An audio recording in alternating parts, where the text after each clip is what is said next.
You can think of sectionalism as one big neighborhood dispute, and the neighborhood was the United States in the mid-1800s. The nation was divided by its interests, attitudes, and overall lifestyles.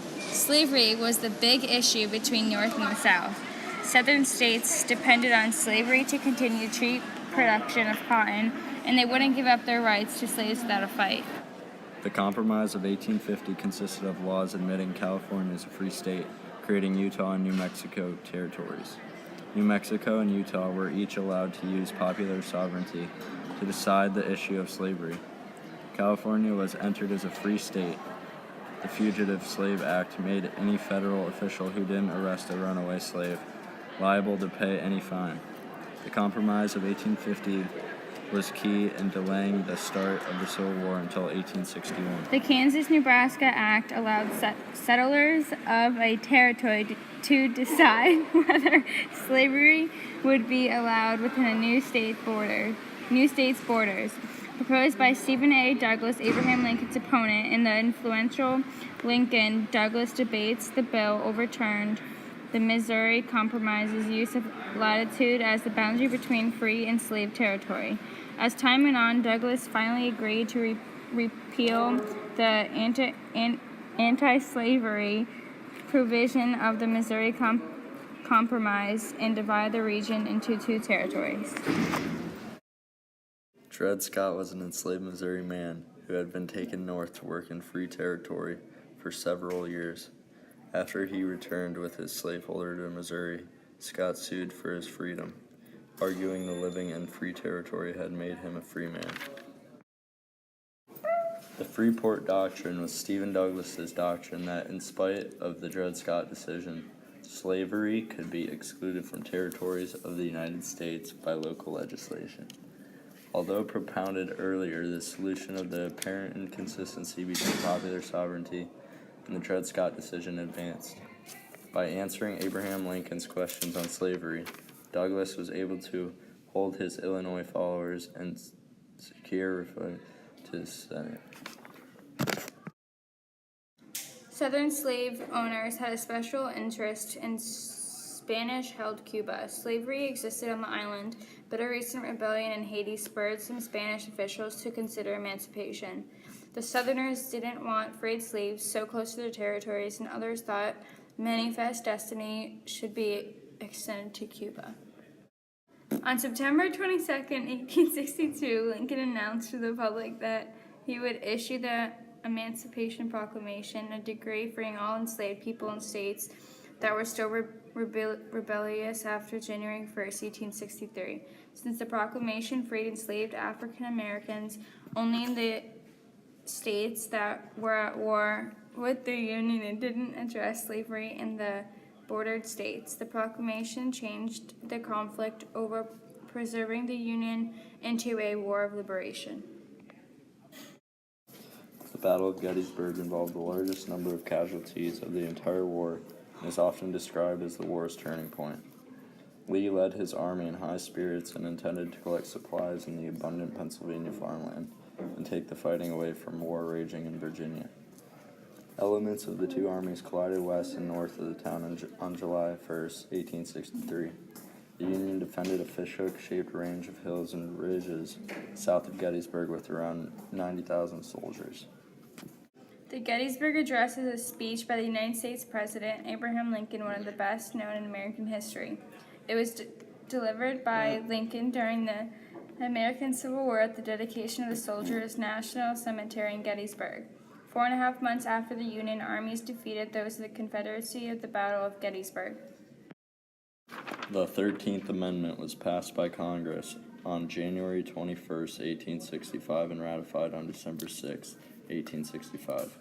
The 13th Amendment abolished slavery in the United States and provides that neither slavery nor involuntary servitude, except as a punishment for crime whereof the party shall have been duly convicted, shall exist within the United States or any place subject to their jurisdiction. Lincoln took an active role to ensure passage through Congress. With the adoption of the 13th Amendment, the United States found a final constitutional solution to the issue of slavery. The 14th Amendment to the United States Constitution was ratified on July 9, 1868, during the Reconstruction era.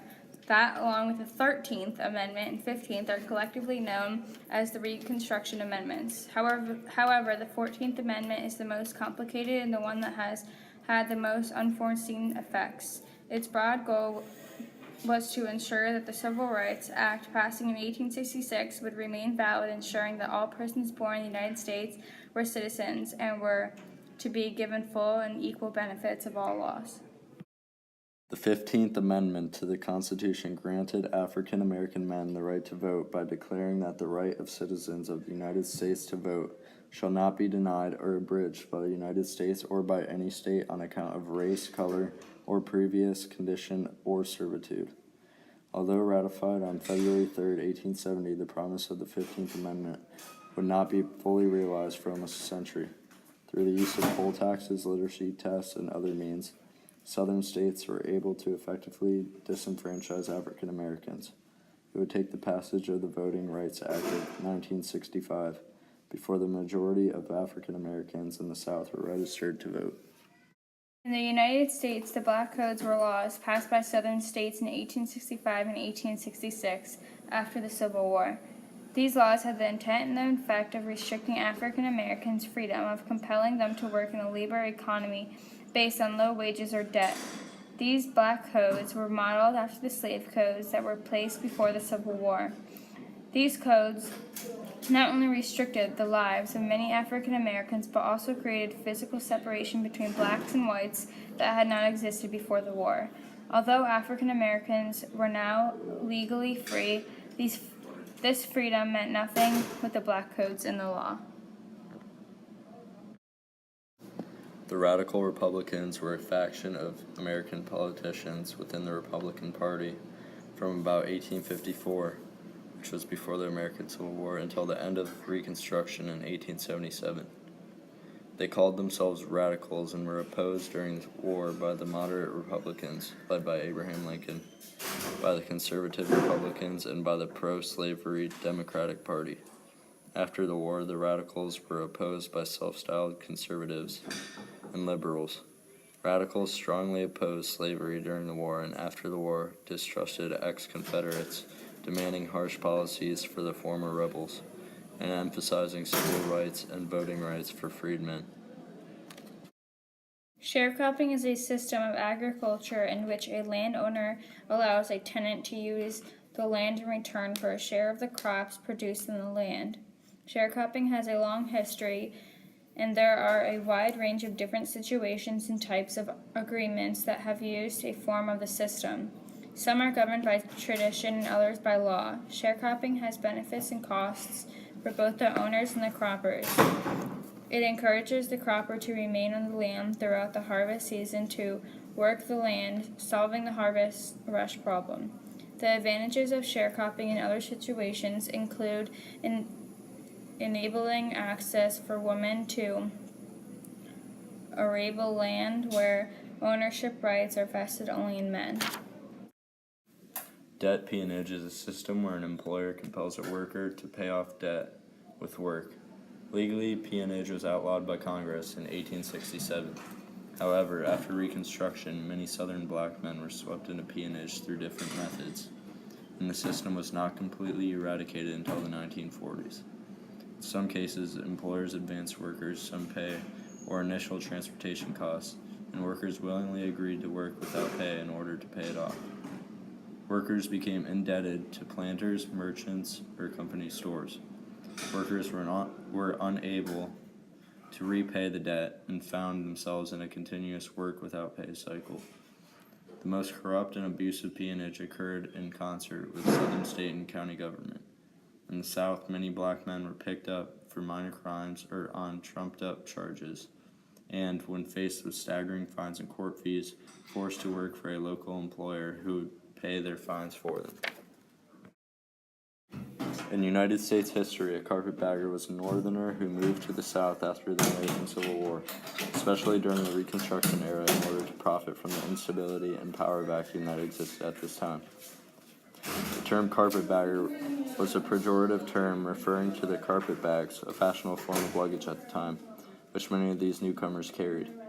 Together with Republicans, carpetbaggers were said to have politically manipulated and controlled former Confederate states for varying periods of their own financial and power gains.